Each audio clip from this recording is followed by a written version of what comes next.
that's relevant. Yeah, yeah, I can pull that out. I'll try my best to. Okay. Even if I don't mention the images, I'll mention the projects and the works, and then if you can just remind us whether we have images for those or not. Sure. Yeah. I'll give a hint. Yes. Great. So we've got a lot of people who are coming in, and so before we begin, we're gonna wait a couple of minutes just so that we can get as many people into the call as possible. Sure. Before that, apologies for everyone who's been waiting all this while. Again, technical issues. It's a Saturday afternoon. Apparently, there are lots of talks online happening as of this minute. So, but we are now here. Anne is here with us. And before we begin, just a couple of quick housekeeping announcements. We're going to be having a conversation with Anne, and we will be taking questions. So please feel free to send in your questions. Just type them out in the Zoom. There's a little sort of option at the bottom or in the comment section, and we'll pick them up as we go along. I apologize in advance for those that we will not be able to take, because we do have a restricted time period, but we're all looking forward to this. So please feel free to participate. And I think we'll be live on social media as well. So we are streaming this, besides Zoom, we are streaming this live on social media, on Instagram, on my account, which is Ghadiok, spelled as Ghadiok, as well as on YouTube. So if you'd like, you can just search for Unplugged Talks on YouTube. And in case you miss a part of this conversation, or you'd like to share this or previous conversations with anybody else, they're all recorded and they're kept in archives on our YouTube account. So please feel free to share that with your friends and colleagues as well. Yeah, so Siddhant, let me know when we can start.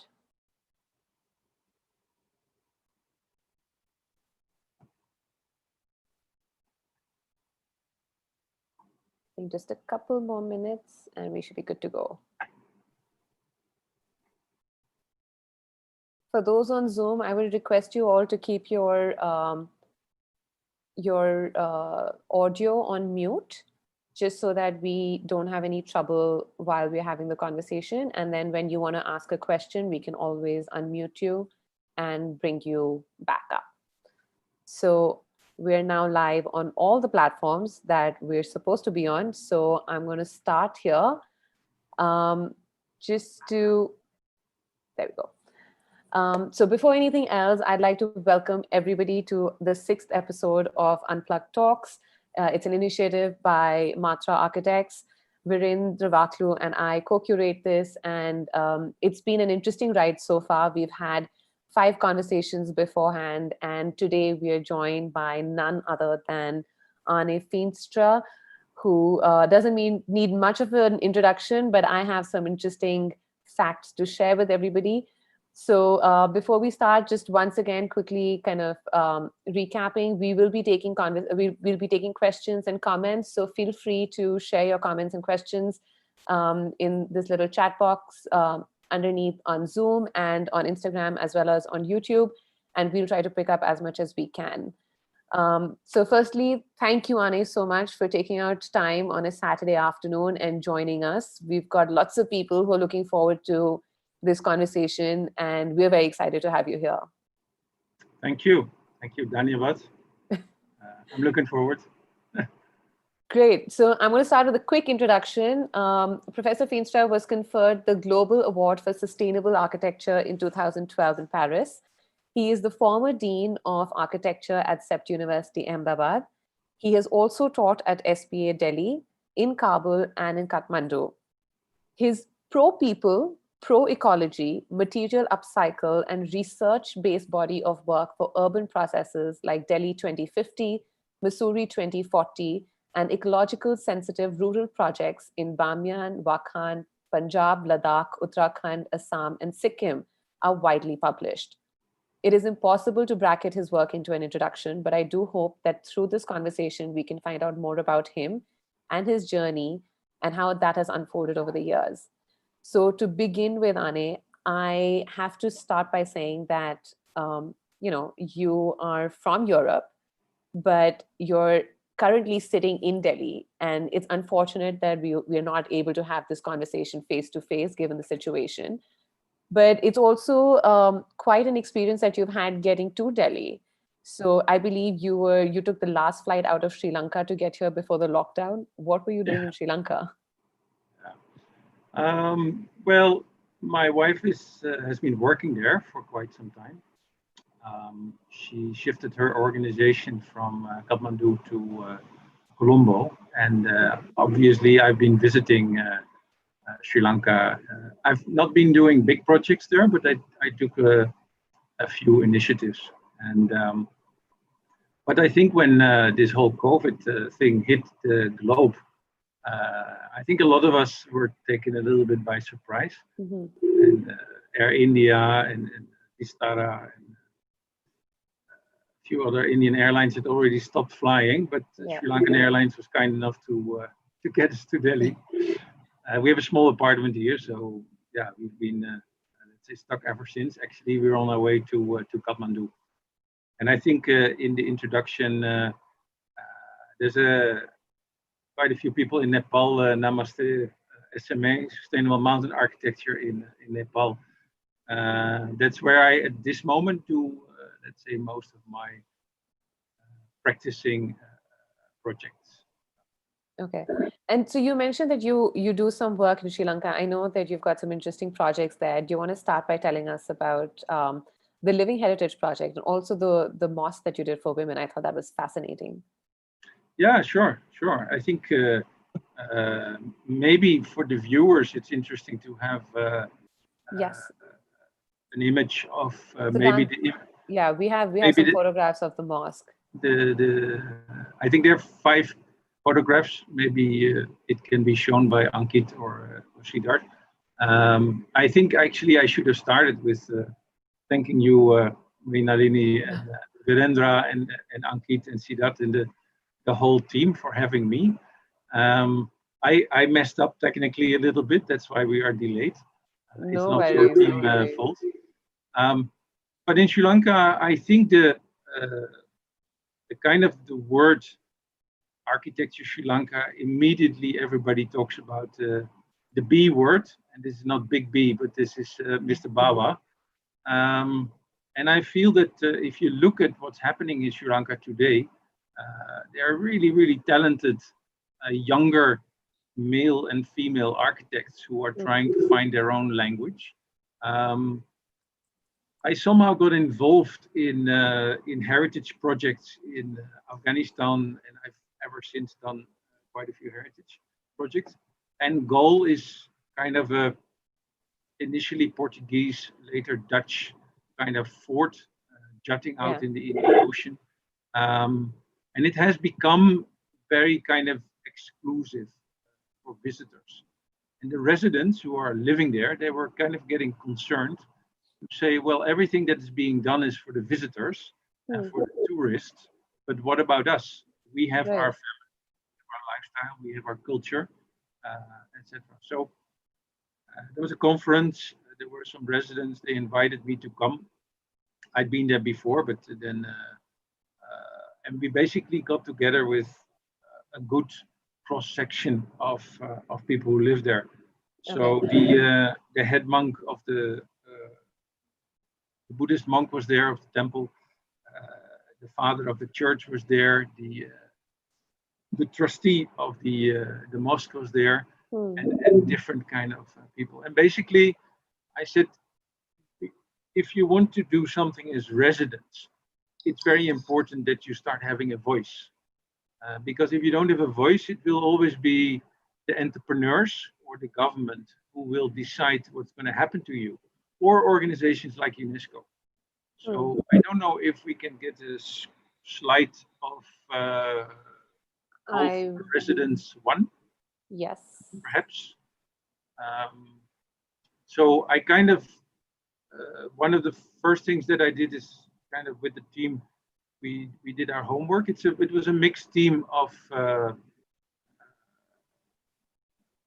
yeah, that's a nice opening. Maybe the next one. Next slide, yeah. And so the first thing that we did with our mixed Nepali Sri Lankan team Indian, Dutch, 4 nationalities team, is to look at what is the intangible heritage of this amazing place. Because UNESCO and the monuments and everybody always talks about buildings. Right. I'm an architect, so by definition, I quite like buildings. Of course. But you should never forget about the people who live there. And if you do that, it kind of becomes a open air museum. So if you look carefully at the slide, this is the UNESCO definition of intangible heritage. And believe it or not, I have mixed opinions about UNESCO, but I have a couple of very good friends there. But also, I think that as an organization, they sometimes kind of miss the point. An amazing country like Sri Lanka, intangible heritage, officially registered in Paris, is only one, let's say, cultural aspect of the country, of the whole country, only one, which is a classical puppet play. So we said this has got to be more. So basically, what we did, started to talk about people and having conversations, and from there, we kind of developed a method where we, via interviews and via discussions, we kind of opened up what is unique about Goal Fort from the perspective of the people who live there, and how can we enforce it? How can we bring it to the foreground? It accumulated into kind of a series of interviews, bookmarks. We made a website, and they're now working on to make a committee. Oh yeah, this is a great picture to show people. Because the moment the do nothing scenario for Goal Fort is that it just becomes more and more and more exclusive, and ultimately there will be no residents anymore. Right. I don't know if you've been there, Mrinalini. I have, yes. Yeah. And when I was there, in fact, it was all of Goal Fort was under renovation. This was many, many years ago. Yeah. And it was rather deserted, and it was unfortunate because it's just so stunning. But without the people, architecture without people, it's like building monuments, and that's not what architects do, right? I mean, it's important, and I actually want to dwell on this a little bit, because for you, it seems to be extremely critical to be dealing with the community and to be involved with the community. And this is something that is recurring for you on all fronts, right? In all your projects. Yeah. And that seems to be a very sort of committed way of working. So I want you to, because I thought this was quite interesting, I want you to talk a little bit about the women's mosque that you worked on in Gaul. Yeah.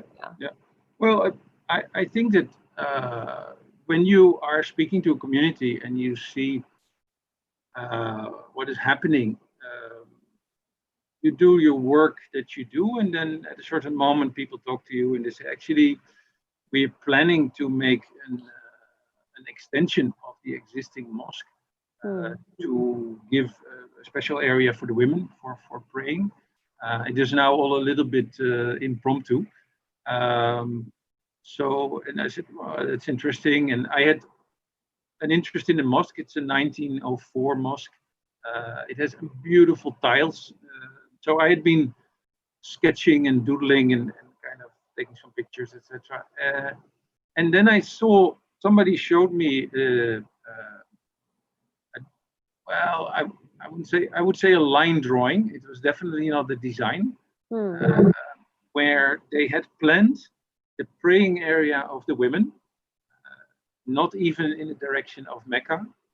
And then they had toilets towards the ocean side and towards the other side. And literally the toilet was open to the praying area. And I said, you have got to be kidding. I mean, who has drawn these lines on the paper? Yeah.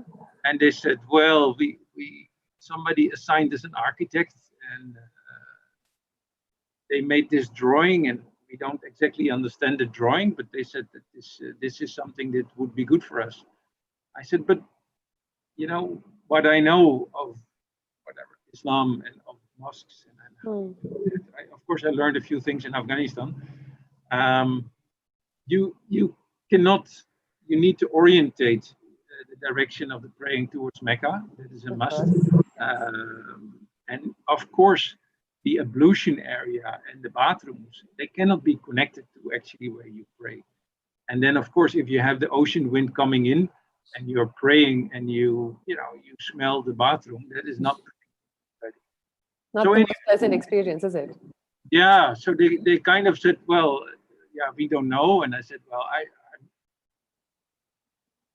I'm just going to use my skills as an architect to redesign this. And I don't charge you anything, whatever. Very simple. The praying area and close to the ocean. So you pray, but you also get these nice whiffs of ocean wind in the building. And they were very happy with it. And they said, my God, you really, you not only help us, but this is also going to be important for the women who are going to pray here. They're going to be much more happy. So, and then, yeah, I don't know, is this architecture, yes or no? But I feel that sometimes you get pay assignments and sometimes you have things that you see where you feel maybe it's in SMA in Nepal, we've initiated something called urban activism. Maybe architect activism, that if you see something that is really bad, I mean, really, really, really bad, then rather than just shrugging your shoulders and saying, if nobody pays me a fee, I'm not going to do anything about it, you just do it. So in fact, Anne, one of the reasons why I thought this was rather critical and important to discuss today is the fact that, and this is a sketch of the plan that you had drawn and submitted to them, right? What you see on your screen. So it's not a complicated process. It's not very complex. And the way you describe it as well, it was a rather simple sort of solution to the problem that they had at hand. This is the existing building, right? And this is what you proposed. And I think for me, something that kind of struck me when I saw this work was that today, a lot of architects, we feel compelled, and I'm including everybody in this, me included. Sometimes we feel compelled to get into this unnecessary syntax and this unnecessarily complex sort of ideologies or contrived philosophies for our works, right? And it begs the question that do we really need to do that? And therefore, also what you rightly mentioned is that what is the role of architecture today? But more importantly, what is the role of the architect, right? Is it really to start creating these sort of larger discourse and discussions for the sake of it? Or sometimes you just really need to pull back and say, you know what, this is what needs to be done. So humility comes into play. Yes, well, that's very difficult for architects. Of course it is. Architects are known to have God complexes, don't they? Well, I mean, I think there's a few things to it. Some people blame the really, really bad male-female ratio in architecture, that you have too many machos or too many kind of men who kind of, they are such an egos. I definitely try in everything that I do, whether I teach or whatever, to tell everybody that architecture doesn't have a sex, and it needs a lot of work to improve the ratio, especially of practicing architects, of men and women. And I truly believe that if we get many more female architects in the practicing field, things will be much better, in my mind. But we have how do you suppose that would change things? I think if you think in design in the larger context, it's always good to have a mixed team of different thinkers and doers and backgrounds, etc., etc., etc. So in Afghanistan, we designed maternity waiting homes. So how do you do that with a male team? Sure, yeah. You have no clue. Very true. Yes. You'll never get pregnant. You have no idea of how all these kind of things work. I mean, this is a very simple example, but I think the idea of male and female, and that male is like this and female is like this. I know very, let's call it female men, and I know very male women. Sure. But I just think that a mixed bag of more ideas and more opinions leads normally to much better results. And it's for South Asia, it's really shocking how small amount of practicing women architects we have. Yeah. So that is something I hope. The other thing that I'm taking from you is the idea of making a drawing, or that you need to make a drawing to become an architect, etc. You can have a long discussion about it. In South Asia, there has been an amazing amount of architecture without any drawings. Right. And then, of course, I mean, the great thing of having worked in Afghanistan and Nepal and India and Sri Lanka is that you see the serious influence of the British. And the system of the British, that you need to make a drawing, otherwise it's not a real kind of thing, or you can't measure it, or you can't quantify it, and only then you can build it. That is a little kind of awkward, perhaps. So the system, and in Afghanistan and Nepal, because they never got ruled in that sense by the British, it's a bit different than in Sri Lanka and India. But these British ideas, and I mean, I worked 5 years in London, so I know a bit about the British. It's pretty amazing how a street in Bangalore is still built through the norms and the guiding principles of the traffic engineers in Birmingham today. So in that sense, it would be great to shed a few of these Anglo-Saxon kind of heritage things. I mean, I've very unsuccessfully tried in 2010, when it was just before we started doing Delhi 2050. It was a lobby which went nowhere actually, but I said the best timing for India to get out of the Commonwealth is the day before the Commonwealth Games begin. Unfortunately, that didn't happen. Yes. But I remember the president of India, and I really giggled about it, because the UK gives, I think, 500 million pounds every year to India as a kind of aid or assistance. And your president, Pranab, at that time, at a certain moment, he said, actually, we don't need it anymore. This 500 million pounds, for us, it's peanuts. And he's quite a vocal, nice language, but sort of was pretty straightforward. And I thought that's fantastic. That is such a mature way of, yes, once upon a time the British were there, but man, that's a long time ago. So in architecture, I think we talked a little bit about it in the preparation for this. Yes. To me, if I see what the British built in the 1920s and the beginning 31, it was finished for New Delhi. Lloydens and Baker. They made the so-called New Delhi. It's amazing that could actually happen in that time in India, because the whole world had already moved on.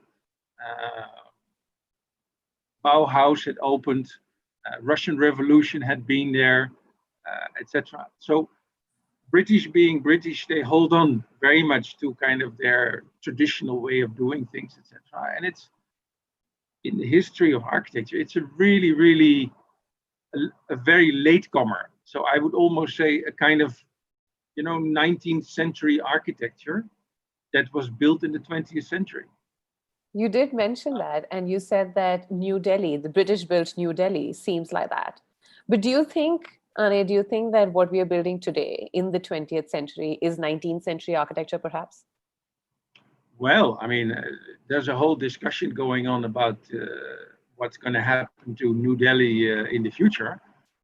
I just hope that whatever will happen is that they're not going to build 20th century architecture in the 21st century. Mm-hmm. Because then you would basically repeat this, you know, I mean, of course you can disagree with me, but I think it's a kind of a historical mistake. I don't know if we can show some pictures of what was built. Sure. I mean, Frank Lloyd Wright, right? 1907, 1908. He did a couple of interesting buildings in Chicago. I don't know if you can see some pictures of Mendelssohn. Yes. You know, and it's not that the British immediately should have dropped everything and make something Bauhausish in India, but I think the new materials, the abilities of expressing yourself, etc.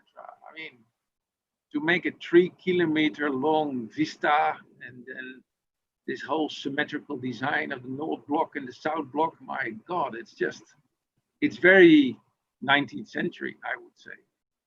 And I'm just pulling up some images. Yeah, no problem. Yeah.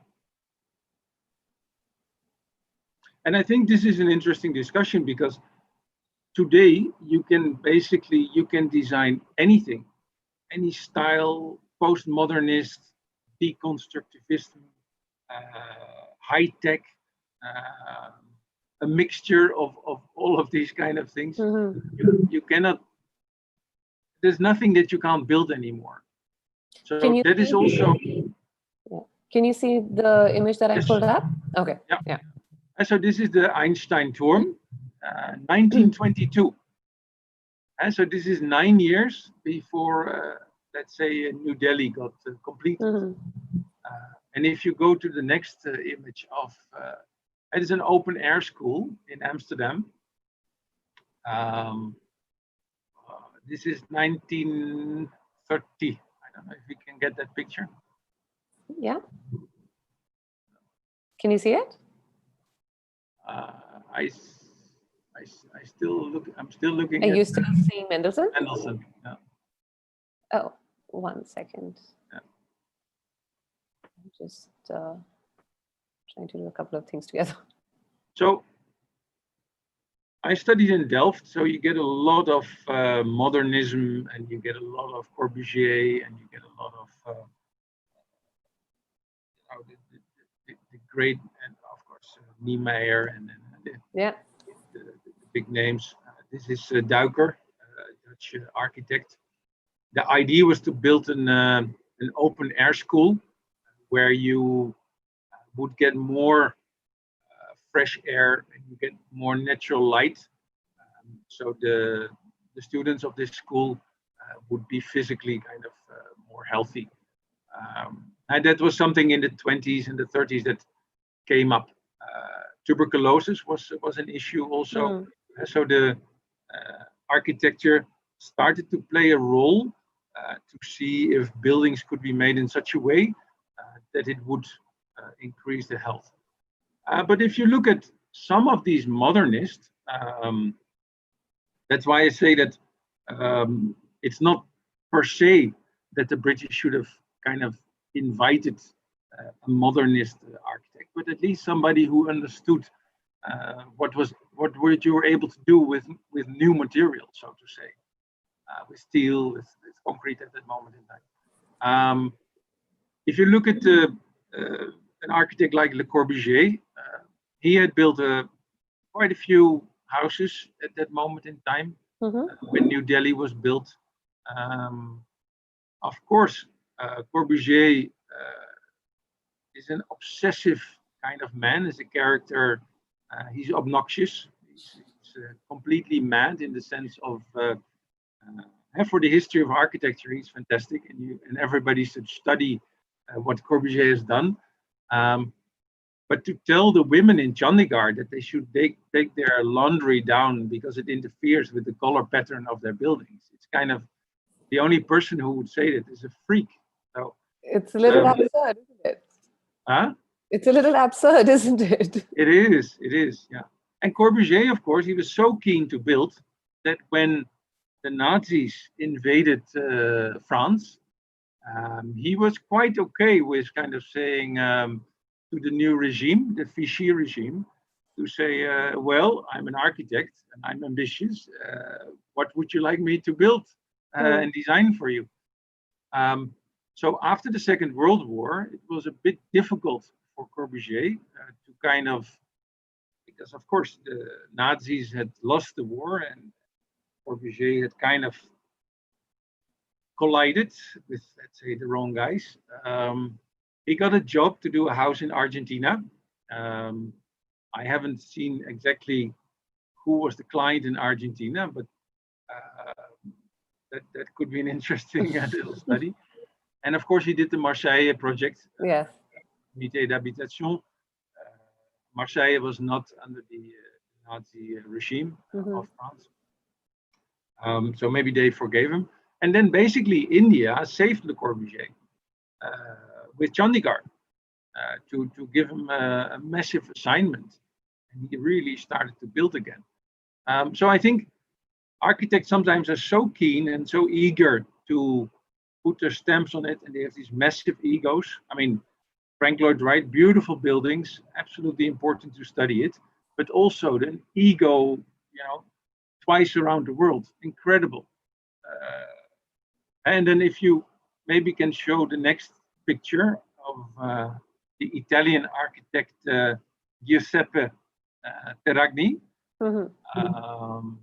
Again, as an architect, quite skilled and quite, I would say, ahead of his time.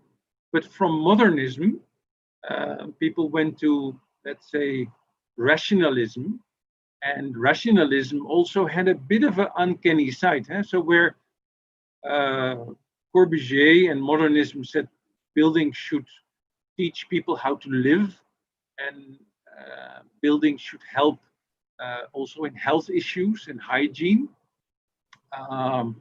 This actually is the headquarters of the fascists in Como, built in 1936. And this is, I would say, this is definitely 20th century architecture. But the idea of rationalism and that buildings should teach people discipline and order and things like that. I think that these ideas are still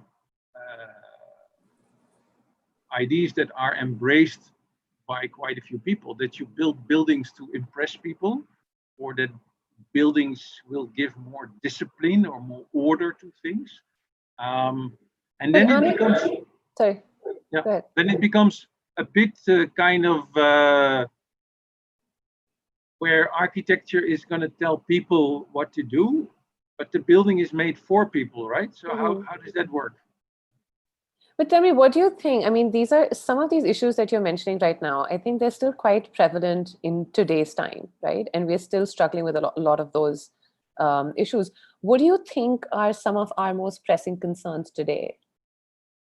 Oh, I think the environment is screaming at us. I mean, it's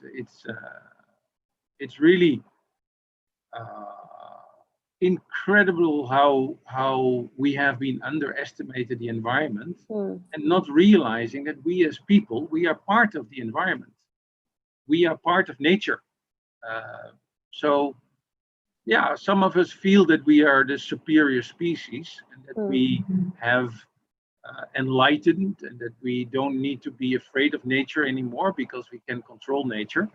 But my God, we are really messing up the planet big times. And then you have this little bug coming along called the Corona bug or the COVID-19 bug. And then suddenly we're all over the place. Right? Yeah. So we are a part of there will be a COVID-20 or a COVID-21, or I don't know. It's not going to stop with this one. It's not. Let's hope it doesn't reach there, but it's definitely not stopping. No, but if it's about, let's say, yeah, we used to make jokes in India about the air pollution in Beijing. In Delhi 2050, we started to put some research out of IIT and of some scientists who had been screaming about, well, Delhi should be really, really careful with air pollution. I'm talking about 2011. And it's only gotten worse since then. Yeah. So, and then what?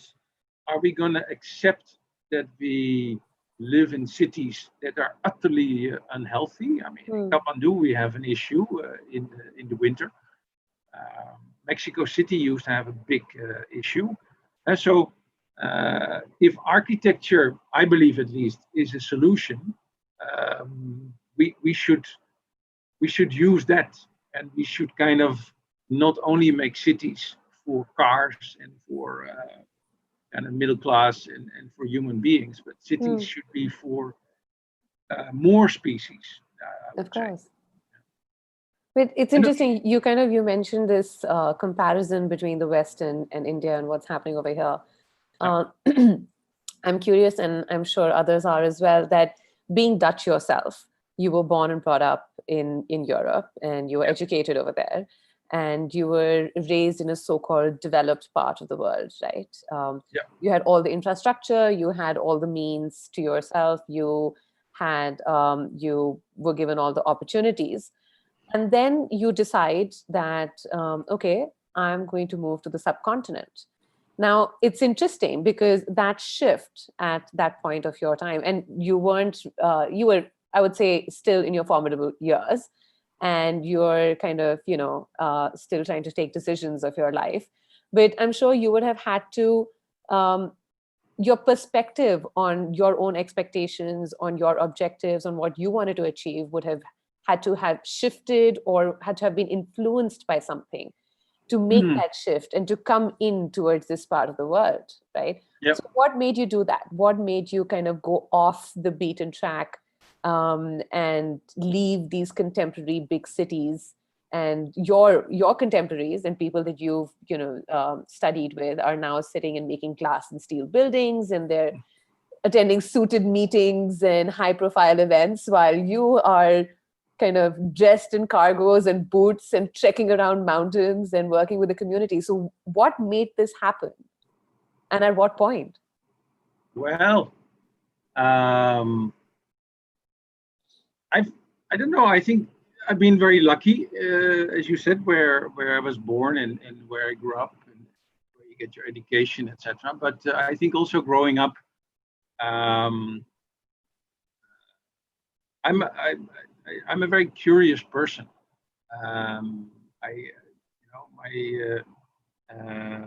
My grandparents lived in Amsterdam, and I grew up in the north of the country. So you had that rural and big city kind of thing both. And big cities are very exciting and very interesting.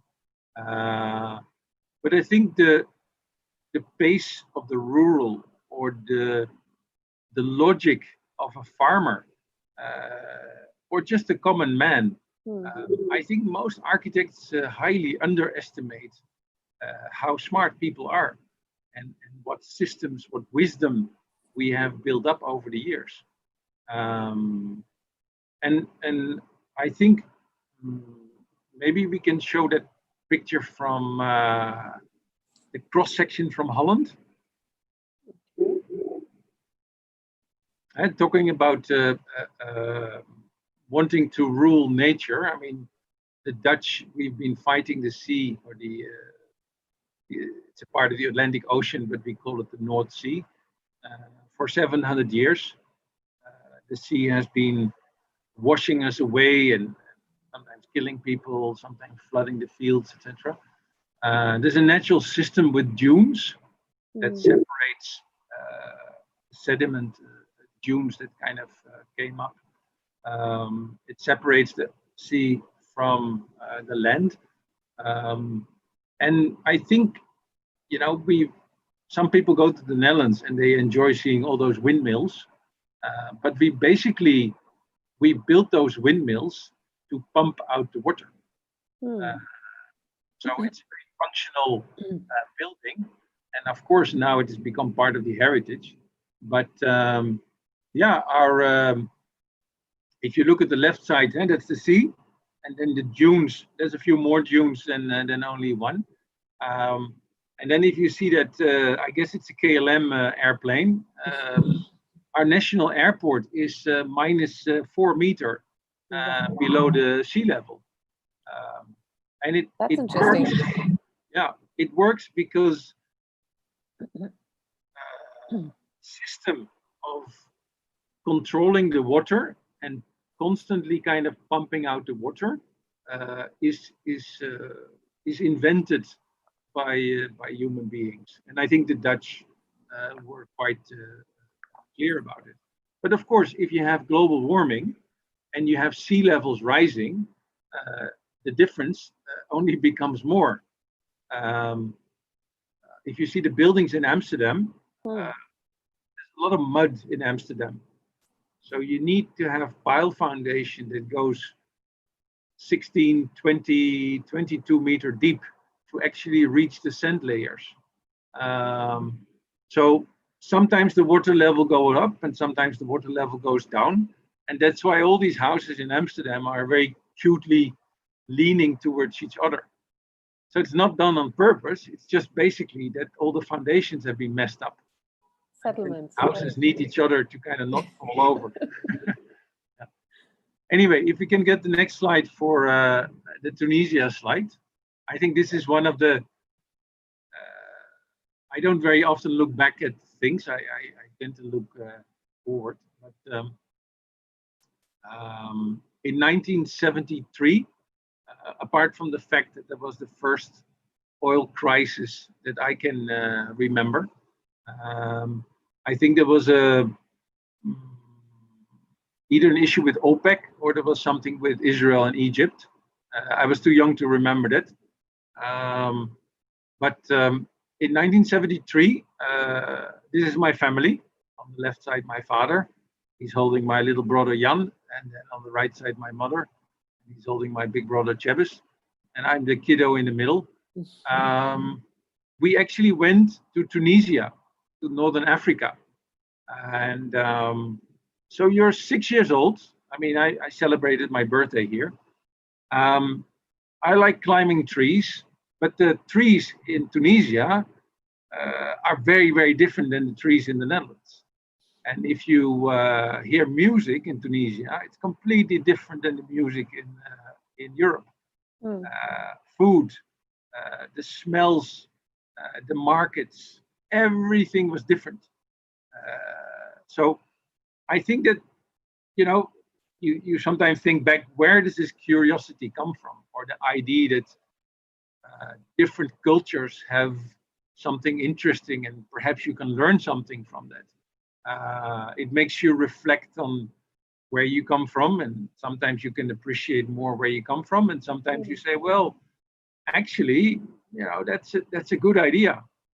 And I think the richness of South Asia, whether it's Afghanistan or Nepal or India, completely different, or Sri Lanka, completely different beauties, histories, cultures, crossroads of civilization, cradles of civilization. And I think if you combine an interest in history and a curiosity for these things, then yeah, perhaps some people can understand why I felt it was not a bad idea to maybe after, what time did I go to? 30, I think I was 35 or 36 when I shifted. So I'd worked for about 10 years in Europe, 5 years in London.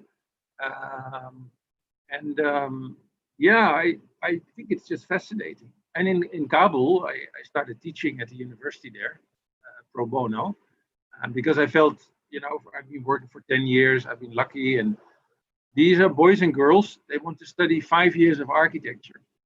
So it's almost my honor or my humbleness that I was able to help them and teach them. And in Kabul, I met my wife. She's from India. So yeah, I think we've been in South Asia for the last 15 years or so. But I have to say, so you went from Holland to London, which was, I would say, still a smaller jump. But then coming from London, and you worked in London for a number of years, and you've had quite an experience over there. You've learned a lot over there. And then Yeah. you come to Afghanistan, which is a completely different culture, right? It's a completely different landscape, a completely different context. So there have to have been certain things like you would have had to adapt to that. So do you think, like, was that a challenge? I'm sure it was a challenge at that point. But what was it? What is the one thing that really kind of spoke to you or pulled you to Afghanistan? Why Afghanistan, of all places? Well, I think, by that time I had kind of seen the world. I'd been in Mexico, I'd been in China, whatever, Africa. So as a curious person, the chances, sometimes you have chances, sometimes you create them, but to travel and see the world and figure things out, etc. And that's been something that I had done, but ending up in Afghanistan for basically I went for 10 days. I had a girlfriend at that moment, and she was working at the embassy in Kabul, and things didn't work out between the two of us. But I felt that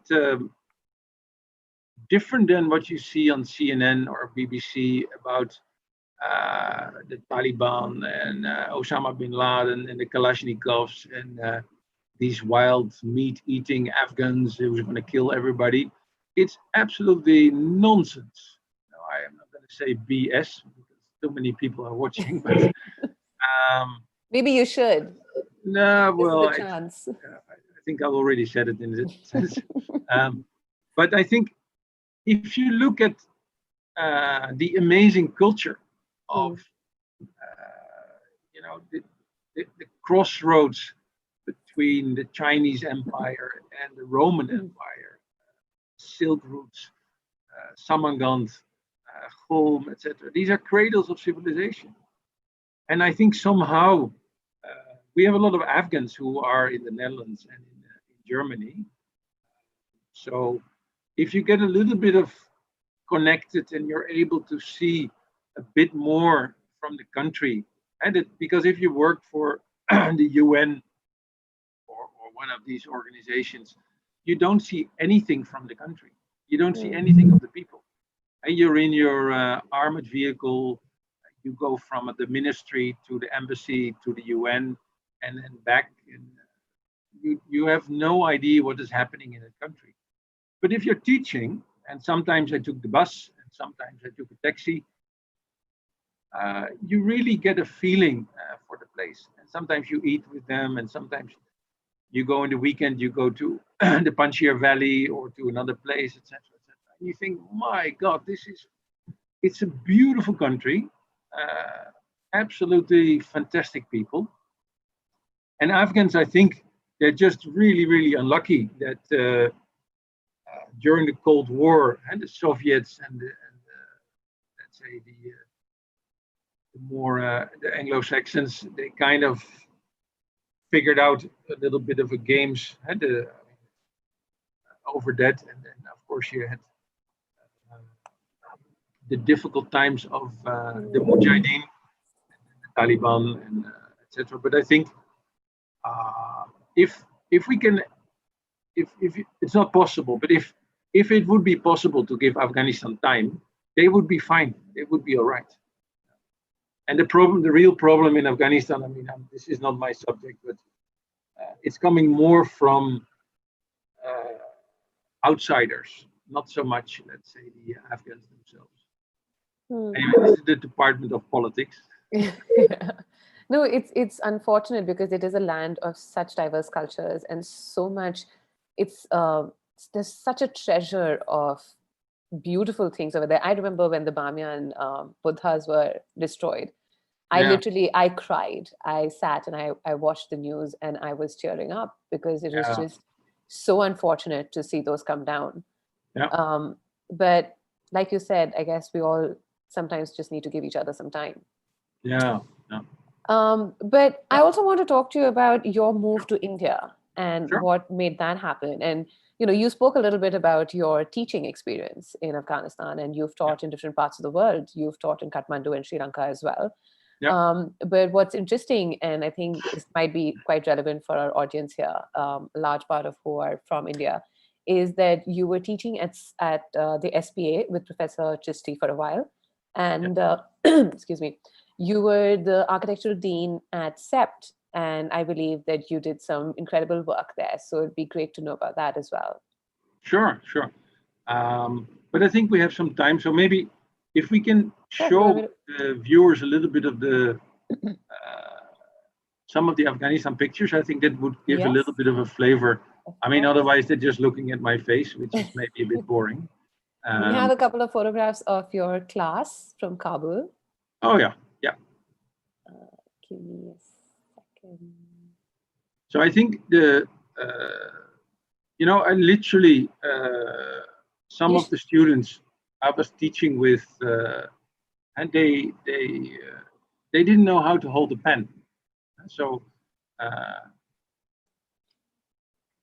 basically, the first exercises that I had to do with them is just to draw lines, horizontal lines, vertical lines, diagonals, and really get a feeling of how do you hold a pen, how do you hold a marker, how do you hold a pencil, and that idea of drawing.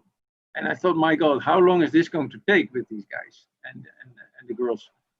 It's mixed classes, so the boys and the girls are in the same kind of class in the Kabul University. And what year students are these? Sorry? What year students are these? This is fourth year students. Okay. Yeah, this is a landscape class. Yeah. And so the dean there asked me, what do you want to teach? And I said, I think that's the wrong question, because you already have teachers. These teachers have been teaching their subjects for quite some time. So let's turn it around and say, which subjects you don't have teachers. If I'm familiar and I am kind of confident that I can teach this subject, I know enough of this subject, I would take that subject. So I was teaching landscape, I was teaching interior, I was teaching urban design, different kind of classes, almost as the leftovers. And that gave me a very good relationship with the Afghan teachers, and we were able also to change the 40-year-old curriculum that needed a bit of an update, as you can imagine. Yeah. I'm sure. So, but I think the moment you realize that they find it very difficult to draw lines from left to right, etc., and you think, my God, how will they ever become architects? And they are already in their fourth year. But when you ask them to draw kind of jalis and patterns and things like that, wow, they're fantastic. They're naturals in kind of these patterns and jalis so it's also a matter of that in teaching, that you don't impose too much of yourself on students, but that it's a kind of an interactive way of doing things. So I'd like to know some of the photographs of the botanical gardens. Yeah, I mean, Ashraf Ghani, who is now actually the president of the country, at that moment he had fallen out with Hamid Karzai, and they made him the chancellor of the university. And for us, it was fantastic, because suddenly you have a highly skilled person who very deeply believes in education. And I deeply believe in education. Right.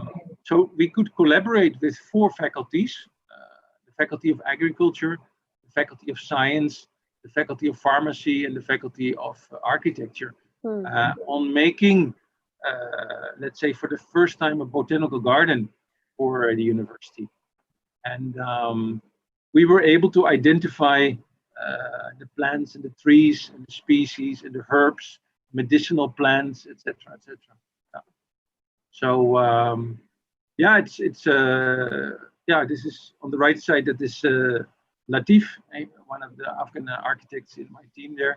In the background, there is the central monument of Kabul University. So this is the trellis that we made for the creepers and the climbers. Of course, they have fantastic grapes, but they need something to climb up. So that's why we designed this thing. Yeah. How So long basically, were for you in 4.5 years. Okay. For 4.5 years, I was teaching there pro bono, and then Nirja Tiku, who was the head of the HOD of SPA architecture at that moment. I've given a lecture at one of the SPA conferences, and she kind of said, do you want to teach here at SPA? And I said, well, yeah, but I'm most of the time in Kabul. So anyway, and then Chisti, Iftikhar Chisti, absolutely fantastic. I don't know if he's watching, but if he is, he's one of my gurus. He was doing the final year, the thesis students, in 2009. Yeah, so I did it in 2009 and 2010. So going a little bit back and forth from Kabul to Delhi. And it was a very good experience in having done the teaching in Afghanistan and then the teaching in SPA, which is very different, of course. And once in a while, of course, because Indian students are, they have all the tools, they have all the equipment. Once in a while, where they start moaning about things or complaining, I said, do you realize how lucky you are? Teaching students in Kabul, they have nothing. You have everything. What are you complaining about? Yeah. Of course, they say, yeah, but we have nothing compared to what you have in Delft and what you have in... It's all very relative, isn't it? It's very relative. And I think it's more a matter of the tools that you have and the things that you have. If you're able to work with that, and architecture, it's a lot about passion. If you're not curious and you don't have passion, please don't become an architect or designer. Right. Yeah. No, you need to be, I wouldn't say mad, but you need to be driven to kind of completely do things. Yes. In fact, I'd like to pull in Viren over here, also having studied in Europe and then come to India to practice. And he has taught in university here. It'll be interesting to get his perspective too. Viren, would you like to add something? Yeah. There's something very beautiful. Anne, and as I met Anne 10 years back, and that time he was running the office called The Camp. And I remember that we met, he came over to my office and we had a chat. And what I remember from that conversation, and there are many of such anecdotes that I could share here, but one which we're losing your voice. To all the people. Oh God. I can hear you. Again. Okay. You know what I do is I will stop my video and speak. That may be better. What I remember very well with the first meeting we had then in the office with Anne was very beautiful. And I think it settled so deeply in me that it became almost a design vocabulary, a approach to any design that we start today. And that time, Anne said something like, I think that time he was working in Uttarakhand and he was developing his maps and he's charting certain regions of Uttarakhand. And he said something beautiful. He said, when you approach a piece of land, just think that the nature is there prevalent and present. There could be trees, there could be wildlife, there could be everything that you are now going to experience and where you are entering into with your piece of architecture. So for a minute, don't ever see a piece of land empty. It's always already full with nature. You should see yourself as entering that piece of nature with great care. Instead of saying, I do a building on a piece of land and then develop, say, the landscaping. I was actually reminded of this little story after listening to what he had to say about the landscaping of Afghanistan and landscaping, say, pertaining to Kabul and his teaching of landscaping at the university. I feel this was so memorable that you have always a landscaping wherever you go. There's always a landscaping. You are entering it, so be careful. And I think this inversion of approach is so essential and so very much Anne. I mean, that reconciliation with nature, that embracing of nature is what I think is right now, that is what I can see from his conversation. Please carry on.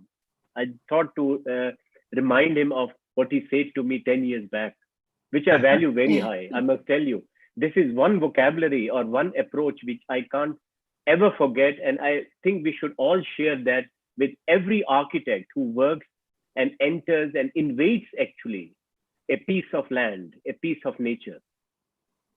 Just thought to remind me. This would be 21st century architecture. Yes, indeed. Absolutely. Designed with nature.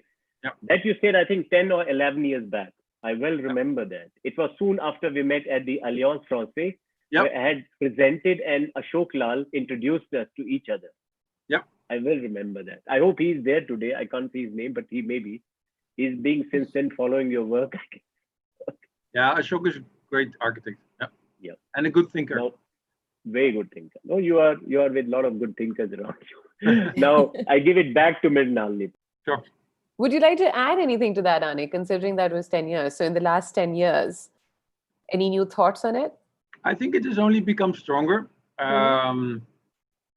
I don't know if we can quickly show the visitor center in Bamyan, 2007. Okay. This is 13 years ago. But I think it demonstrates very clearly that the idea of an architect working somewhere on a piece of land, it's an intervention in nature. And of course, the Bamyan project, this is the first national park of Afghanistan. So basically, if you really carefully look at the landscape, and this is, I mean, I'll tell you a small side story because I remember now. It was a serious winter, as you can see. This is at 3,000 meter altitude. It's about minus 15 degrees, 1.5. And they have beautiful lakes. And in the winter, of course, these lakes freeze. And the local boys, when we were working on the project, they said, you should come back in the winter because we play football on the ice. Wow. And, I have no clue about cricket. I still don't understand what's interesting about cricket. I hope I don't hurt too many sentiments because I simply don't understand the sport. In the Netherlands, we know nothing of cricket, but we know about football. Yes. Like the Bengalis, they also know about football. So I actually came back in the winter, in the middle of the winter, and we did play football on the ice. But anyway, after the match, we went to see the buildings, and this is a picture I took, which kind of, this is the landscape of a national park. It's absolutely stunning. You know, if you look at the rosette kind of rusty colors of the higher mountains in the background, and then when it erodes and it gets more exposed and it has less iron, it gets more that gray kind of texture. You know? Oh, sorry, can you go back one image? Sorry. Yeah. And so nature in this case here is very barren. There's a lot of life around the lakes, of course. But basically we used the local soil and we mixed it in a mud plaster. So the building in the foreground, that is the community center and the visitor center of the national park. And the building in the background with the 4 windows is the public toilets. Okay. So, and the Asia Paints is very unhappy with me because who would need paint for these buildings? If you can use the local mud and the local clay, it absolutely blends in with the beauty of the place. And so then you come back a little bit to, let's say, modesty, and architects very often want to put their mark in the city, or they want to put their building there, and sometimes you get very loud buildings. They make a lot of noise, scream, and they say, look at me, I am a building, and I'm a building of a very fancy or very famous architect. And I'm kind of thinking the opposite.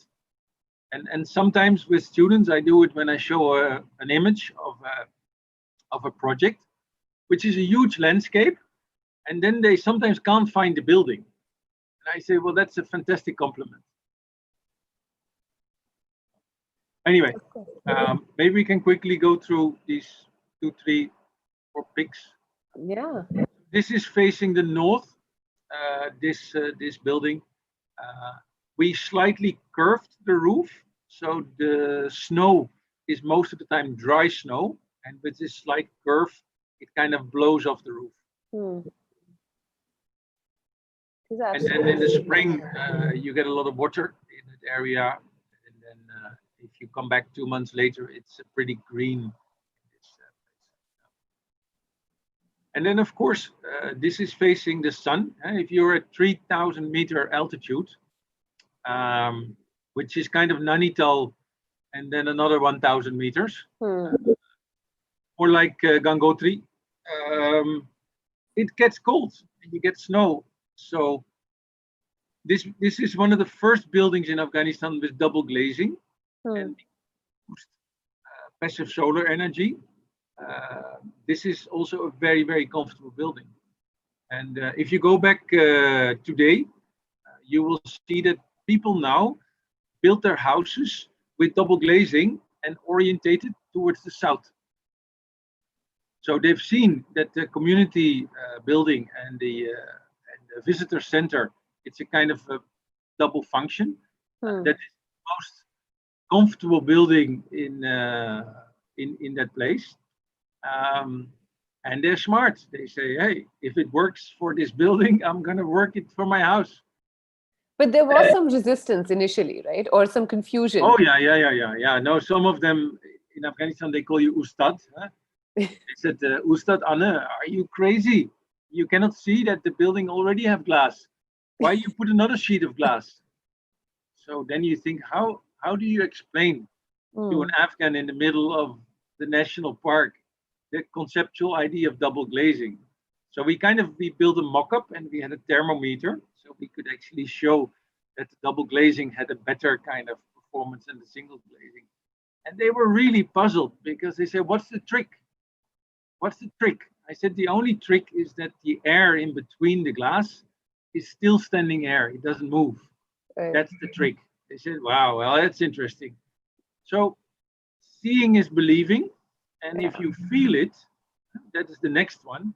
If you feel the comfort of the building, and if you feel that the orientation, it's not strict towards south, it's actually 20 degrees towards the morning sun, towards the east, that's where you get your maximum kind of passive solar energy gain in your building. And if they see that this works for a building, which is in their place, it will also work for their house. But it's interesting because you've been working with the community and you interact with the locals so much. I believe you also had some similar experiences in Nepal, where people were a little sort of, I won't say resistance, but with a little disbelief would they listen to what you had to say. Well, I think that's That's the story of my life. People always start with disbelief. Yeah.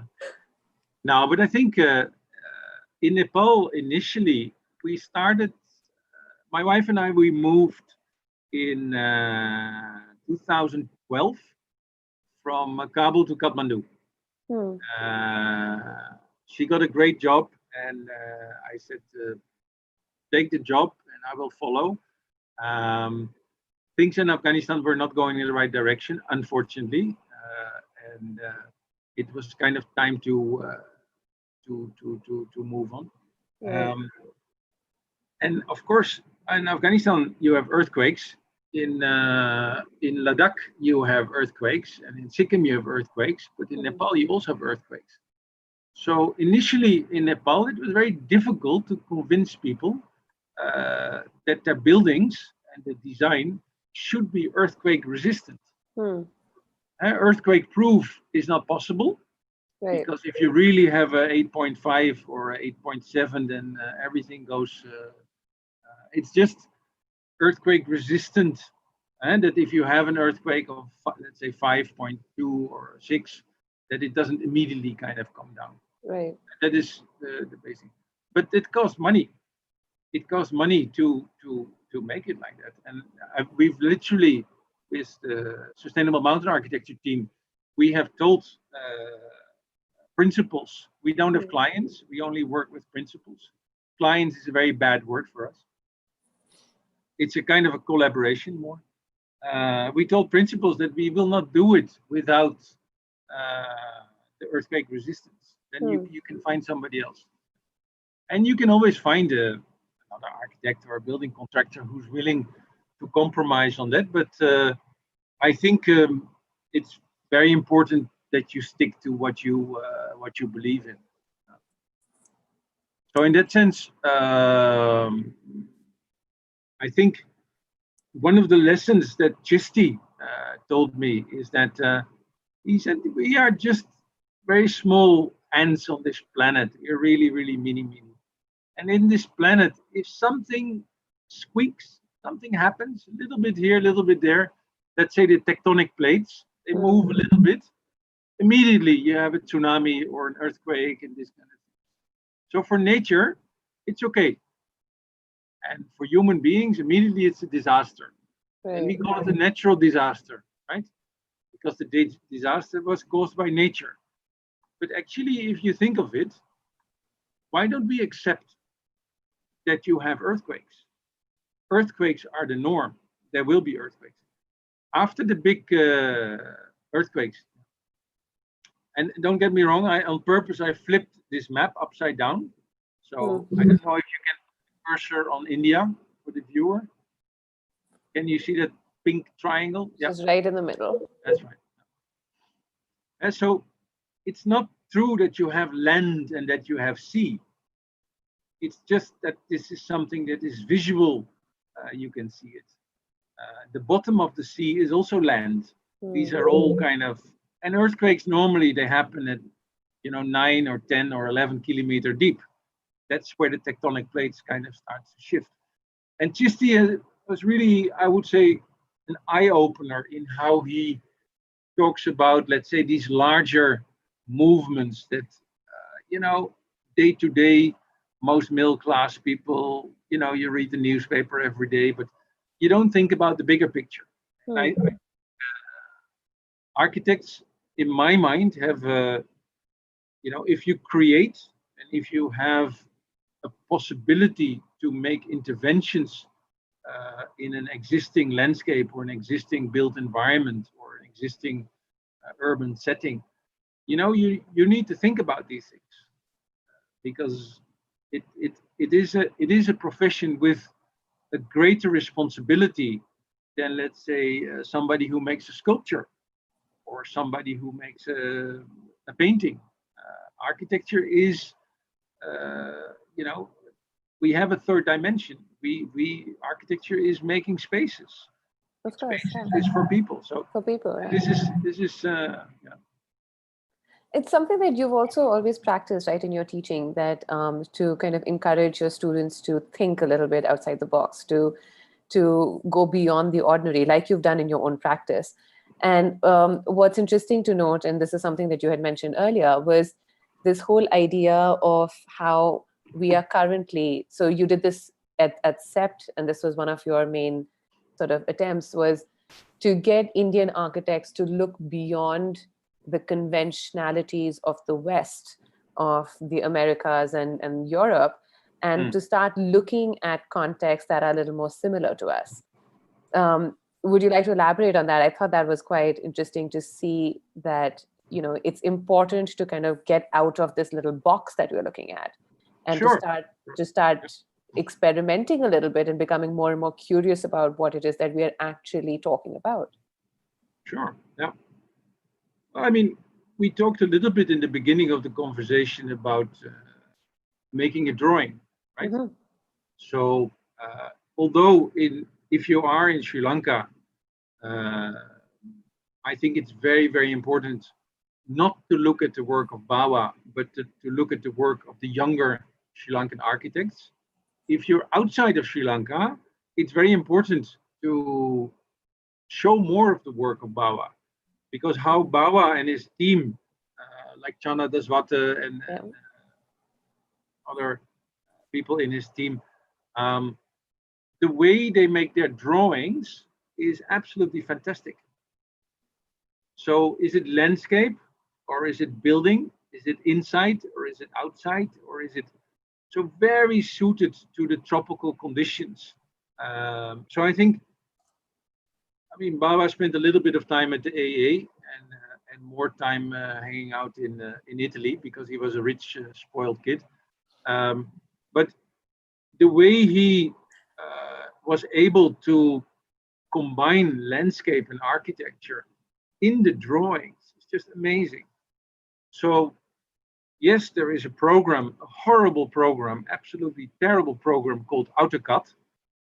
It was once upon a time developed for the petrochemical industry, because they find it difficult in refineries to have a 3D idea about all the pipes that were needed.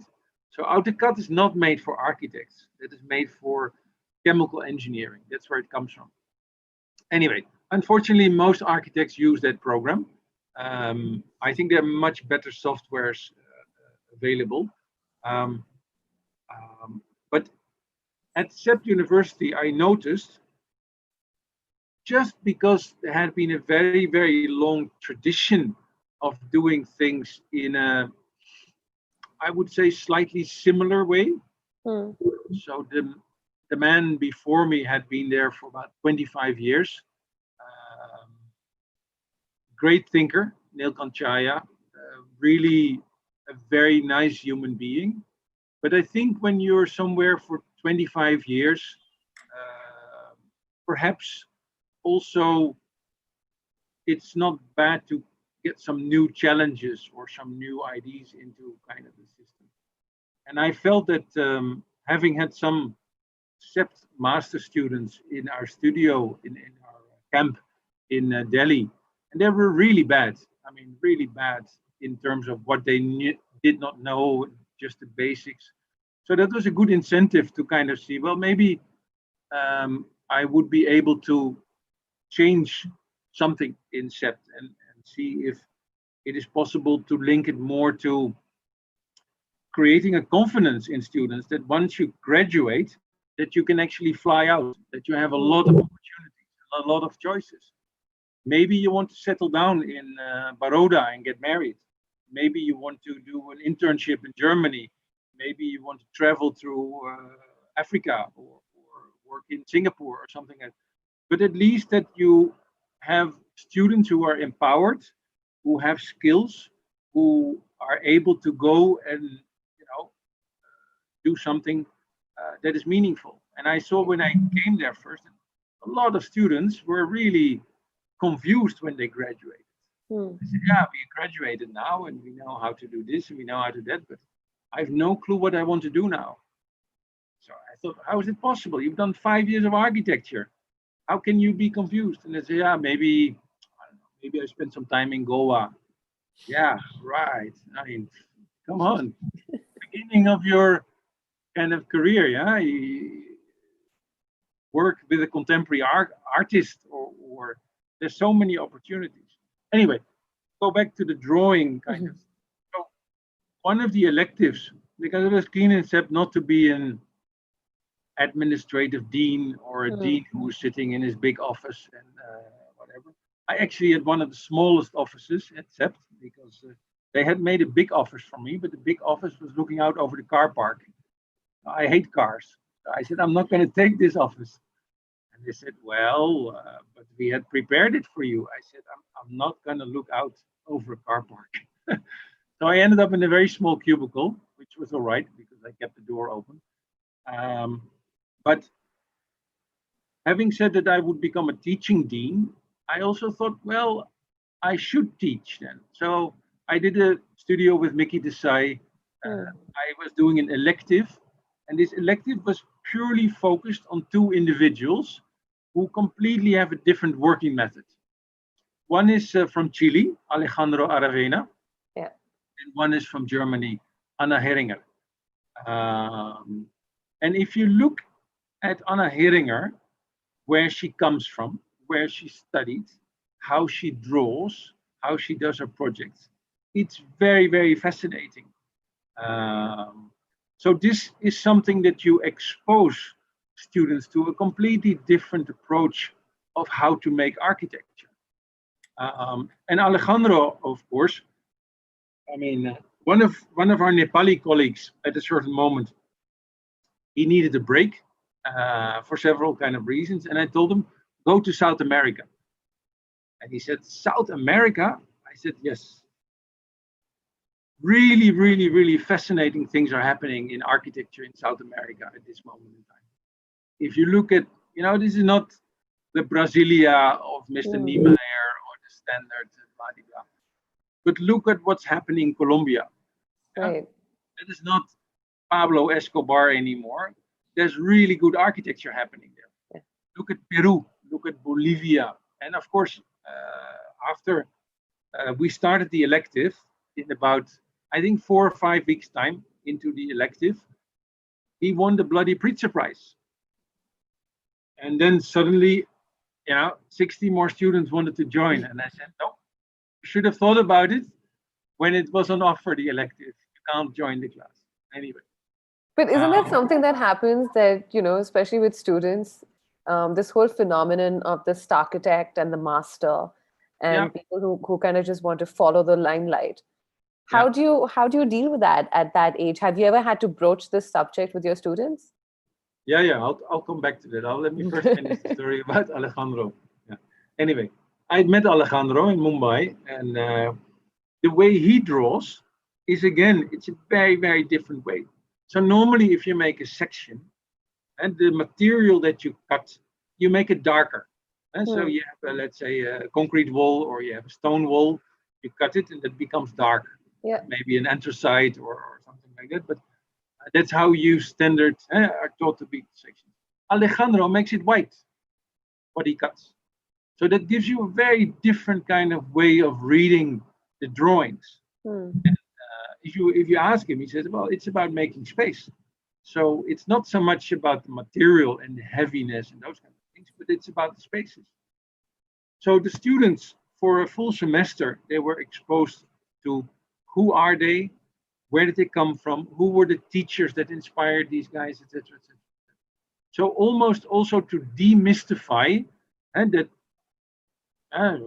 after the Pritzker Prize, you become a big name, and suddenly everybody knows you, and then suddenly a lot of excursions are going to Chile.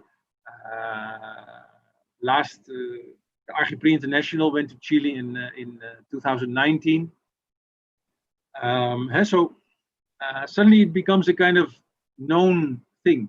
And a lot of people already knew what was happening in Chile, and they already know that the work is good. So Pritzker Prize in that sense is really, really a very late recognition of work that has been good for a long period of time.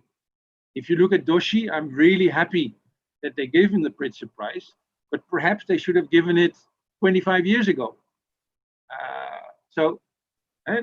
but then maybe India was not on the agenda for whatever reason, or maybe Mr. Pritzker, and these are kind of real estate guys, so maybe they were not so interested in India at that moment in time.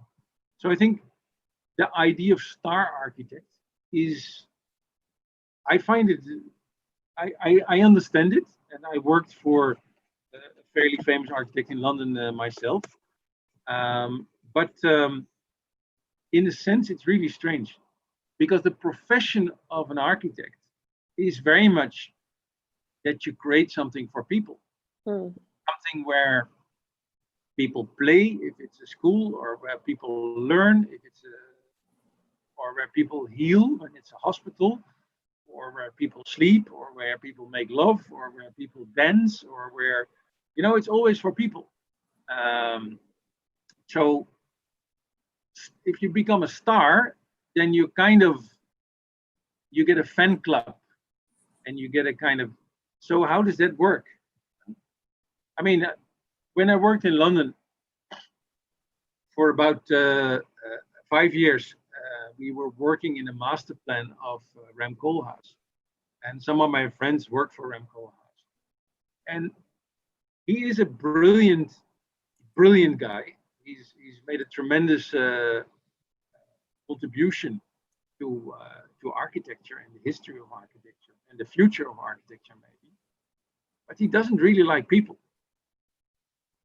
And then my boss, William Alsop, really hubby-bubby, slapping on the shoulder, burping, you know, having a drink, really, really a people person. Yeah. Unfortunately, he was drinking too much, and so you have these contrasting things of architects who are supposed to be well-known or famous, or Zaha Hadid, another example.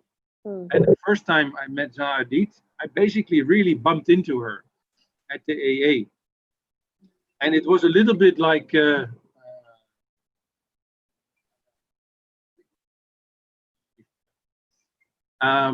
was a little bit like that story of that man that went off to see the king. And people said, no, we don't believe that you will ever meet the king, etc., etc. And then ultimately, the man came back to his village, and the people said, did you meet the king? And said, yes, I met the king, I met the king. And then everybody is very impressed because you had met the king.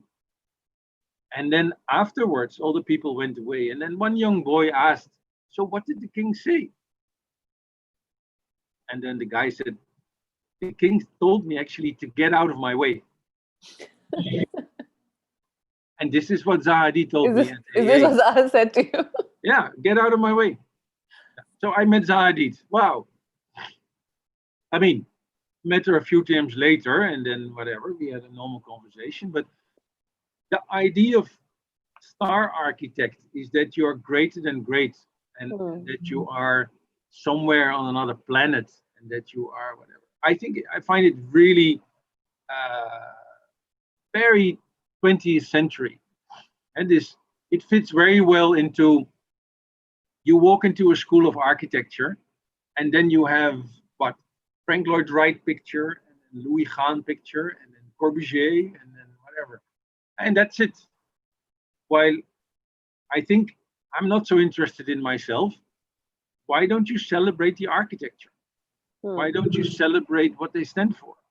I think this is far more important job. And I think Louis Kahn, in that sense, he was also not so keen on himself as a person. He was just a bloody hardworking person, and it was more important to have a conversation about his architecture rather than about me, myself, and I. Yeah. So, Annie, tell us, what do you want to celebrate? If you had a blank wall and you could put up pictures, what is it that you would put up? Where? So what are the things that drive you, that motivate you? What are the things that you want to kind of, look at and get inspired by? Well, I think, again, I'm a bit lucky in that sense that somehow what I deeply believe in and what I do with a lot of passion is something that some people say this is, I don't know, they call it in the margin architecture, or they say this is, some of my friends in Holland, when I did the buildings in Afghanistan, they said, what is this Fred Flintstone architecture? And I said, well, that's thank an interesting you. description. Yeah, I said, thank you very much. That's a beautiful compliment. I mean, if you can work with local material, and if you think, I think it's okay. I know for sure that the Afghans will be able to take care of that building if you make something very fancy or high tech. You know the story of the Monde d'Arabe of Jean Nouvel in Paris? This diaphragma building? Yes. Anyway, it's a beautiful kind of piece of architecture, and etc. Very interesting, good exhibitions also. But the amount of money that they spent to make diaphragmas who would kind of close if it was more sun, and they would open if it was kind of a cloudy day. Basically, it only worked for 15 minutes. And then the system broke down and it never worked again. So then it's more that it's the kind of the, we can say that, let's say the wet dream of the male architect to make something very fascinating. But it actually doesn't work. So I think what I try to do is not see when you finish a project to say that, so this is done, completed, next one, because that's basically the beginning of the life cycle of that building. So the school that we recently did in Nepal with Sapna Shakia and with Aman and a few more team members in Nepal, the moment the school opened, and that these kids, these Chepang kids, they used to be semi-nomadic, they have a school suddenly, and they can go on kind of playing steps to the roof of the school, and then we built 3 bridges, so they can actually run around on the roof. To see them using their school, that is fantastic. That is absolutely fantastic. And then the little kids, they are in the courtyard, because it's a slightly more protected kind of area. So this is, I think, what makes me tick, to see buildings being used. I'm always very, in the design process, when sometimes you get a, what they call a brief, and the brief has a description of what the building should be, and then you have square meters. So the office of the boss needs to be 40 square meters, and the office of the vice president needs to be 20, and then the normal office is 15, and then you need so many toilets and whatever, and there needs to be an OAT outside. And so the brief, you get the brief. And I'm always warning my team, whether it's the Indian team or the Nepali team, or when I used to in Afghanistan, or for that sake in Sri Lanka, I always tell them, try to make multifunctional spaces. Because for me as an architect, there's nothing worse than that you create space and the space is not being used. Right. It's empty space. The work we did in Uttarakhand, some of you maybe have been in Jim Corbett National Park to see the tigers and the gharial and the elephants, etc. So if you go to Dakala, the central kind of camp, there's a library building. Now I've been 3 times I've been there in that area. 2 times for work and 1 time for to relax. 3 out of 3 times that designated library building was locked up, because the guy who's the caretaker of the library, sometimes he's ill, sometimes he needs to go to the toilet, sometimes he's going for lunch, sometimes he's whatever. So 3 out of 3 times that library is closed. And I'm thinking, why was it not possible to make that library a part of, I don't know, maybe connected to the canteen?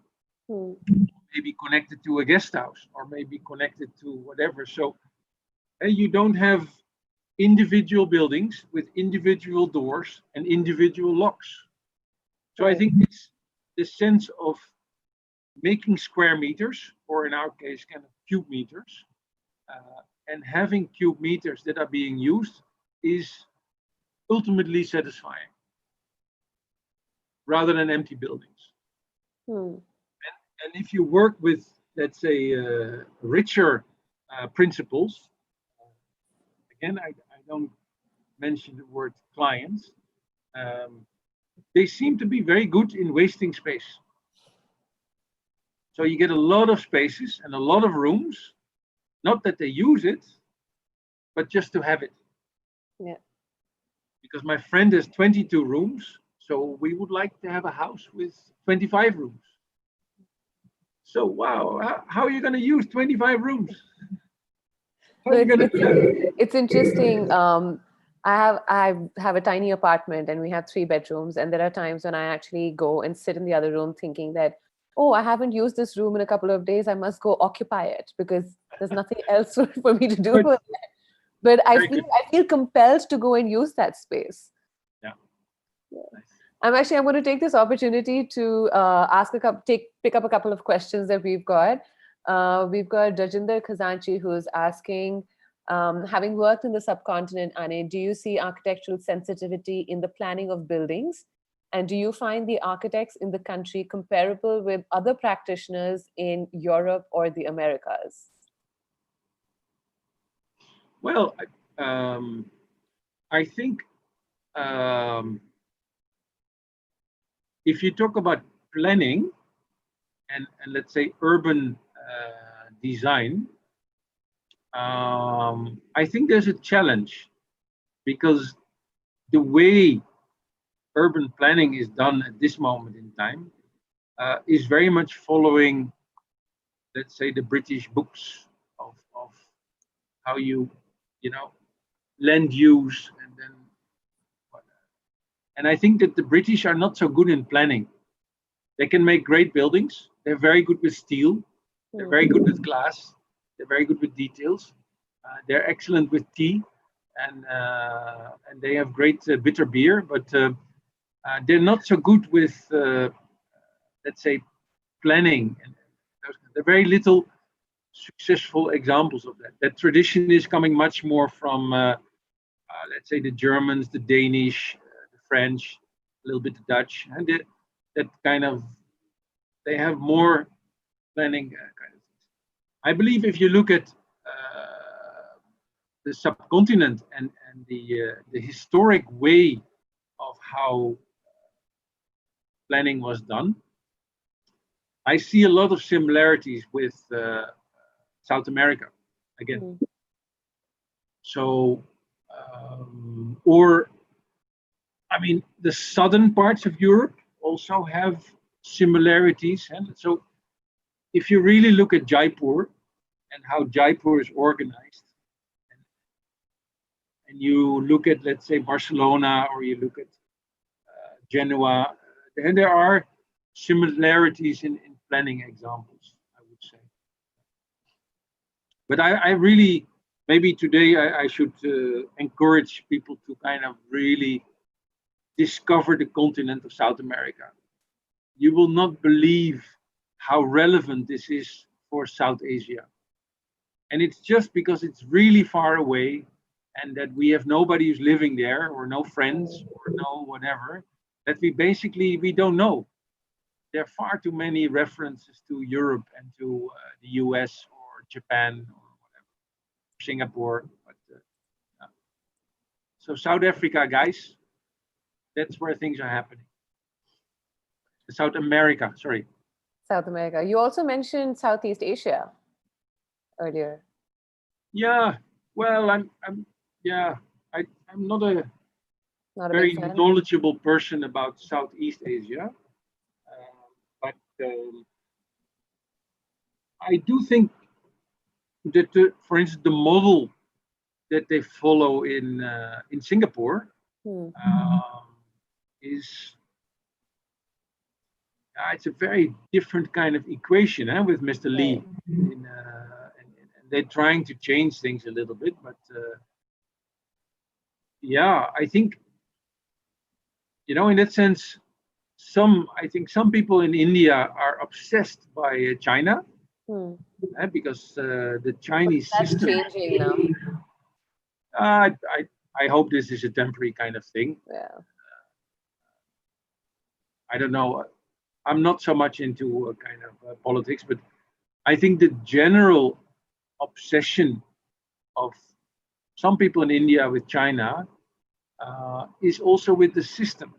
The idea that you have, they came up at a certain moment with the idea of new cities. And so the leader of the party at that moment in time said, we need to build 200 new cities. And that goes down the party line. And then the bureaucrats, they don't ask questions in China like they do in India. They say, yes, if this is an order, then we just follow the party line and we're going to build it. So they didn't ask, do we need these cities? Who's going to live in those cities, etc., etc. So you have now amazing examples in China of ghost cities. Yes. Where you have 20, 25, large, residential complexes. And who's happy with those complexes? The birds, because they've taken over the penthouses and the top floors. And then the monkeys are somewhere in the middle. Dogs are roaming around on the ground floor. So you literally create an urban jungle. But in India, this would not happen because if you can't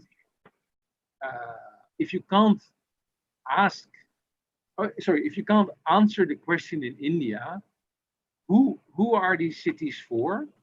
Who is going to live there, etc. Basically, it will not be built. And so, in a sense, sometimes in these linear political systems, sometimes things are easier because you don't have a discussion, or there is not an inconvenient civil society who asks all kind of difficult questions. You can just do it. But that is more, I think, the system how. I would think that is not. I'm not a historian. I'm not a cultural anthropology expert, but I would think that is not a system that would work for, let's say, the Indian culture at large. I see Viren wants to add something. Yes. Anne, you said something very rightly about China. I may want to add few lines. I remember being about 12, 15 years back. I remembered talking to people in China, people who would understand the system from inside within. And they said something very interestingly about the idea of building this massive housing complexes within cities, creating these satellite cities. And these cities, the idea behind these cities was actually gradually to remove people from their villages. Yes. Actually get them into these silos and control them much better, control and map them so completely that the final cultural revolution would end up in destroying the identity of villages, the identity which is very much like in India, very much, as you rightly said, the cradle of culture is the village in China as well in India. Yeah. And they systematically wanted, and they still want to destroy that very idea that there's not a overconstruct, the big eye that is watching you, the big, in George Orwell's kind of reading of 1984, that the big brother is all the time watching you. And with the mapping devices that they recently have introduced post-COVID, I think they're gladly introducing it, because with this device, they have managed to map nearly everybody across their own country and probably across the globe slowly. Yeah. Just to add few lines to your thought. Yeah. It's interesting. Somebody else has mentioned over here that India has been contemplating 100 smart cities, although not greenfield like China. But I don't know if that's going to be a possibility now, or what kind of response we're going to have to that. Let's say that I have quite a good confidence in Indian bureaucrats. So people who have been in positions of urban planning, of things like that. I think the problem with these things is very often politics. And politics, there is a certain amount of years. So I don't know, the Congress comes in power. They need to prove in a limited amount of time that they're doing great things, and they will be held accountable for that. So they set an agenda. BJP comes in power, maybe somebody else comes in power, and it's always kind of the political agenda that drives things.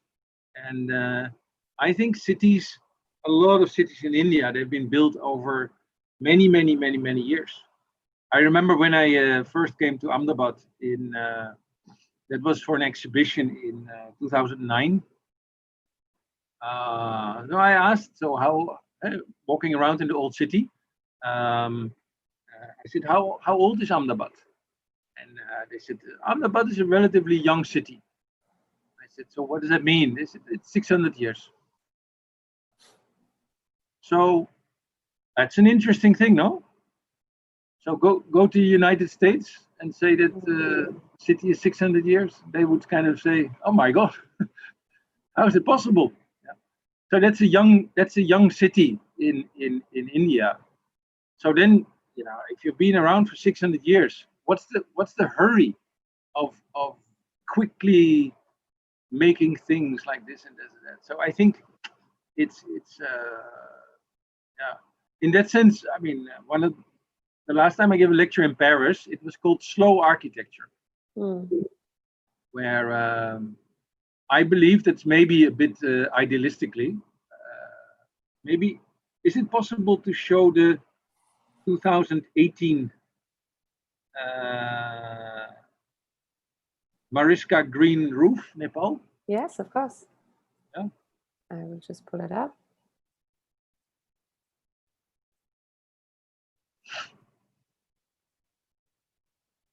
So basically, the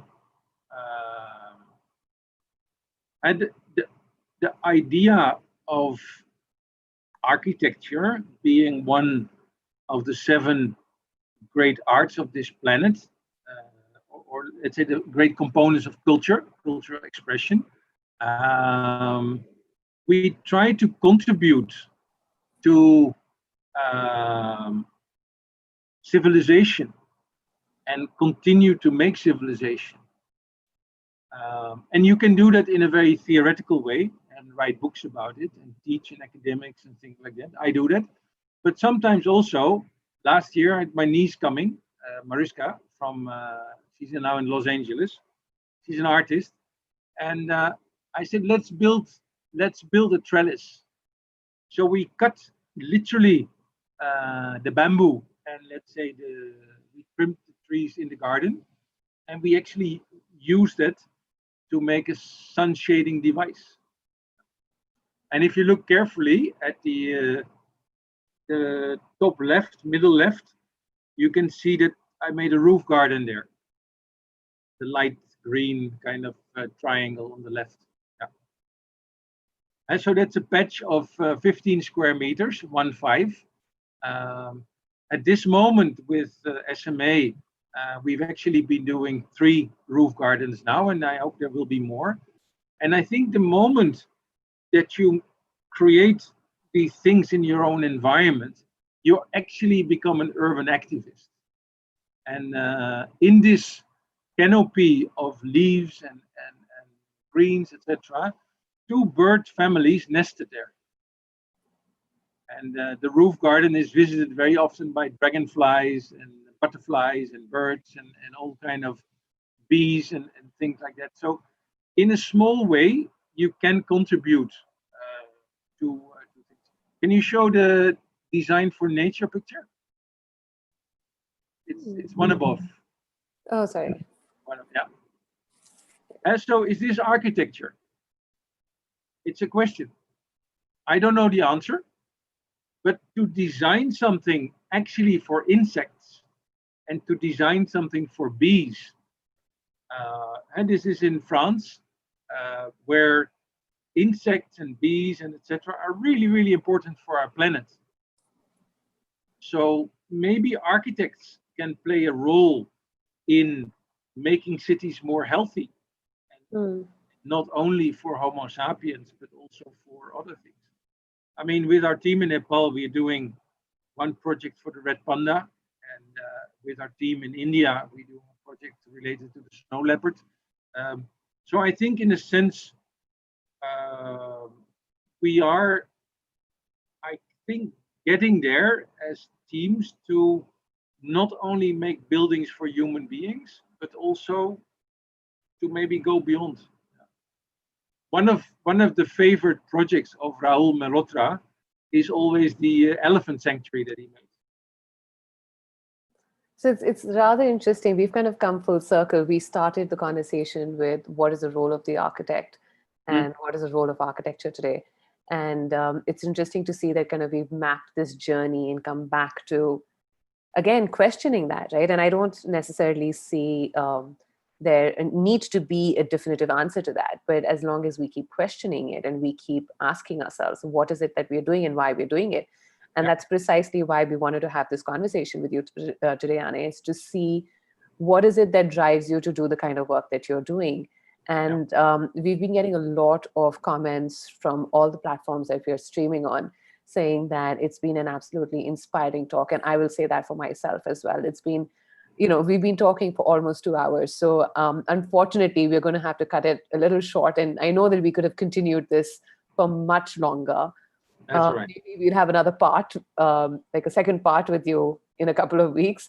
But it's been absolutely inspiring to see your journey and to see that there's small things that can drive you. And there are small things that can motivate you to do things that you do and to make a difference. And it doesn't have to be these large gestures all the time. And they don't have to be these massive, concept sheets that are made after the project is complete. Everything doesn't have to be big and shiny and bright, but small contributions can go a long way.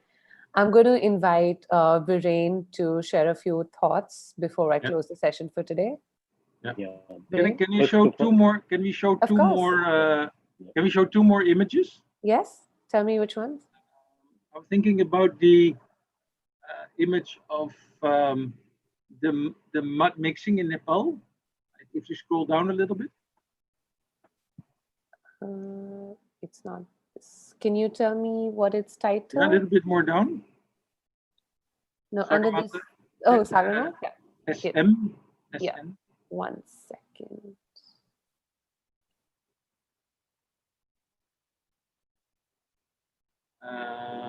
I'll just share it.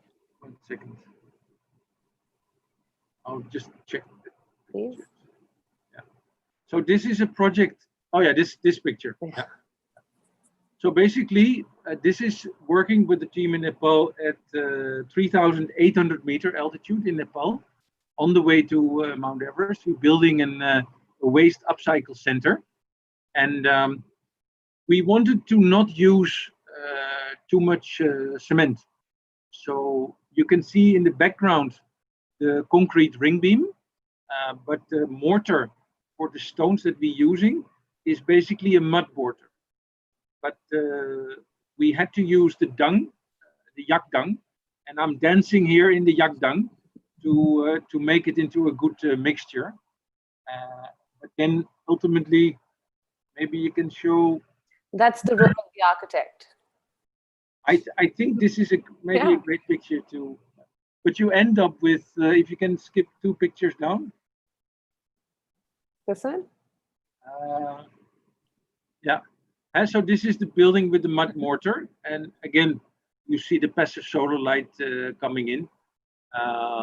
So this is going to be the workshop where actually mountaineering waste will be upcycled. And this is basically initiated by the Sherpas. So again, it's a great kind of collaborative exercise. Well, thank you so much for having me. No, thank you. Brain, you'd like to add something here? Yeah, of course. Thank you so much, Anne. I have just taken two notes while you were speaking, and I think they are like a beacon for me. And I will just read it from my notebook just now and share with you. One is that you said, if you feel for people, you will design and make buildings that you will start feeling for. Now I can turn it around. I can say, if you start feeling, then you will design and make buildings that people will start feeling for. The other thing that I feel very strongly, I should say that the only way to design in the 21st century and build architecture is to step out of your vanity. I can turn that as well around. If you step out of your vanity, you are ready for the 21st century. Wow. Thank you. That's what I take from you, Anne, from today. Thank you so much, Anne. Yeah. Thank you so much, Anne. It's an absolute pleasure to have you here. We've had a great audience on Zoom, of course, on Instagram, on YouTube. And I'm sure I hope everyone's as inspired as we are. And I think it's been an absolutely eye-opening conversation at some level. Yeah. And we're so glad that we could get you on board and we could have you and have this conversation with you. Thank you for being so honest and so candid. Thank you. I know this is not the end of the conversation, and I do hope that we can continue these talks. If anybody has any more questions, I'm sorry that we couldn't take everything, but if you have other questions, please get in touch with us. You can message me directly on Instagram or get in touch with Matra, and we'll try to coordinate some more questions and inputs from Anne as and when possible. But maybe, Mrinalini, maybe one more thing, a little bit. Anne, you were talking about few books that you highly recommend. I think we should add here the books that you would like people to read to prepare them maybe better for the 21st century. Oh, that's going to be a long list. Just a few, the one that comes to your mind right now, say impromptu. Oh, I just finished Amitabh Ghosh, The Great Derangement, and I don't agree with everything that he says, but there are some very interesting thoughts, I would say. Very good. Great. Yeah. And if there are others that you'd like to recommend, please share them with us. We can put up a list on social media and share it with our audience as well. So, I will do that. Yeah. But they're definitely not architecture books. But I think that would be even more interesting. I think it's about time that, we all start acknowledging that architects need to look at things other than architecture as well. Yeah. There's one amazing, it's a very small book. So if you don't really like reading, then this is good. It's called The One Straw Revolution. It's basically a Japanese guy who used to work with the Ministry of Agriculture. And then he saw that it was going nowhere. It was all pesticides and all artificial fertilizer, chemical fertilizer kind of things. And he went totally the other way around. And it's an amazing journey or description, but it's a very small book. Can you give us the name once again, so we can share it? It's called The One Straw Revolution. The One Straw Revolution. Difficult Japanese name. Okay, I'm sure we can find it. We can Google one it second, my wife knows it. Okay. Can you say it a little louder so people? Fukuoka. Fukuoka. Sorry. Fukuoka. Okay. I need to work on my Japanese. All right. Thank you so much, Anne, on behalf of myself, Viren, the entire Matra team, and the entire audience that has been with us today. Thank you so much for joining us. And we look forward to having more conversations with you. And good luck with all the work that you're doing. Yeah, if there are impatient interns, please come and join the team. we just had Ashwini and Raghav who came back from Nepal to India. They made it, but they were two fantastic interns. Anyway.